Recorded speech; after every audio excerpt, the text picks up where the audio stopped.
Hey, this is Ryan of Happy Healthy Vegan. Well, many of you hopefully saw our episode where we showed how the BBC came with their big host Giles Coren to film an episode of one of our fruitlucks. And like when we were on the doctors prior to that, we had no idea who Giles or any of these hosts were, for that matter. We didn't do any research. We never saw the doctors. We never saw Giles Coren, which makes sense because he's a BBC personality. Well, after we put out our episode about our commentary, our response to how Giles treated us in that episode of Eat to Live Forever, a lot of our British viewers wrote to us and let us know, much to kind of our surprise, that Giles is kind of an unlikely person to be doing a vegan challenge, because he's been on record saying that he hates veganism and vegans for that matter. So what the heck is he doing trying to be a fruitarian of all things for a week? So we were surprised, and of course if there's a story to be found, we're going to look for it. And sure enough, Giles is a vegan hater. Let me show you a couple scenes. So I think to a large extent being a vegetarian is an eating disorder.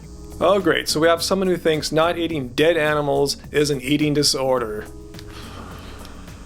Vegetarian chefs are the very worst chefs because they've grown up their entire life eschewing a whole range of ingredients and trying to cook their way around it, which is an interesting conjuring trick, but isn't cooking.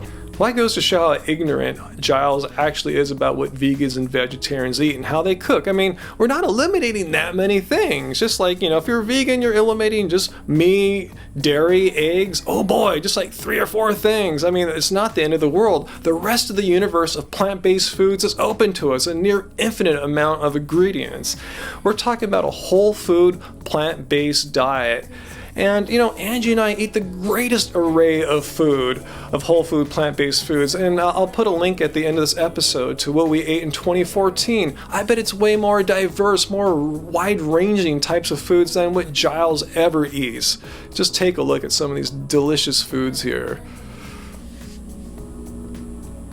I went out with this vegetarian for a while. How are you supposed to have fun? We go and have a meal. There's only ever one vegetarian option in a restaurant. You would think, well, what else can you do? We could have sex, but she never really had enough strength to keep going for very long. I can't really tell if Giles is being serious or cheeky here, really. But anyway, it goes to show there's no such thing as a vegan or vegetarian diet. For all I know, this lady, if she really did exist, was eating olive oil and kale, which is, we all know, a big fail for a vegan or vegetarian diet. You're not getting enough calories, not getting enough carbs. Hitler famously was a vegetarian. Really? So you had to go and bring up Hitler. I am a vegetarian. I never eat meat again. It's exactly the same thing. The Holocaust, vegetarianism, same thing. So I guess you weren't being cheeky after all. You really are an ignorant ass.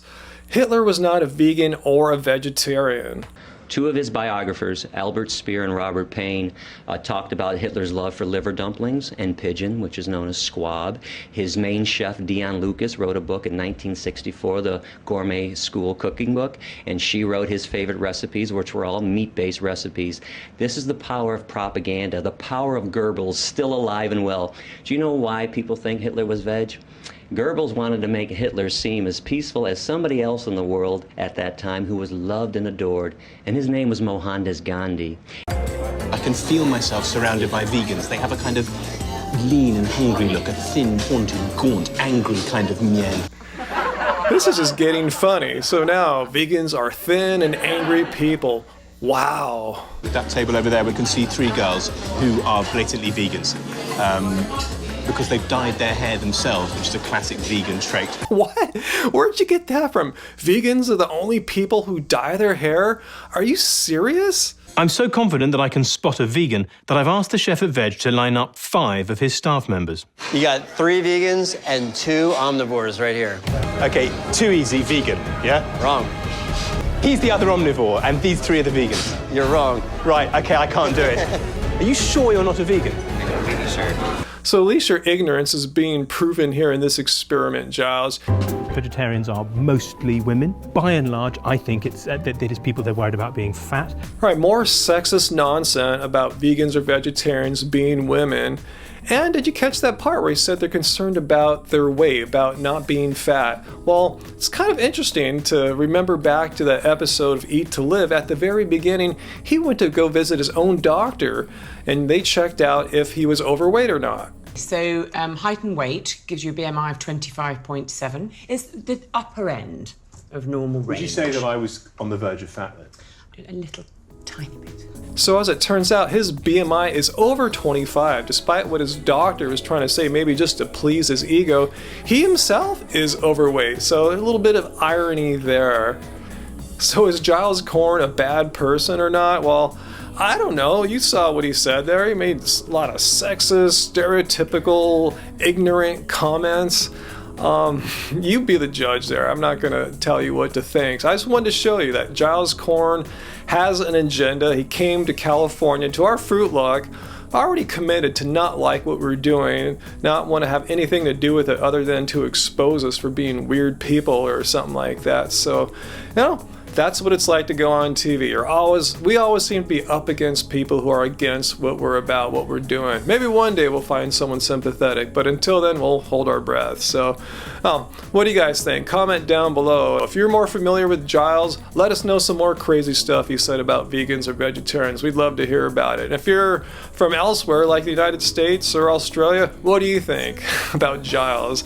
Subscribe to our channel if you haven't already for more from Angie and I here at Happy Healthy Vegan. And like this video if you got something out of it. I know I got something out of my research here. So until next time, for all of us, including you too, Giles, keep it carb, baby. Keep it carved.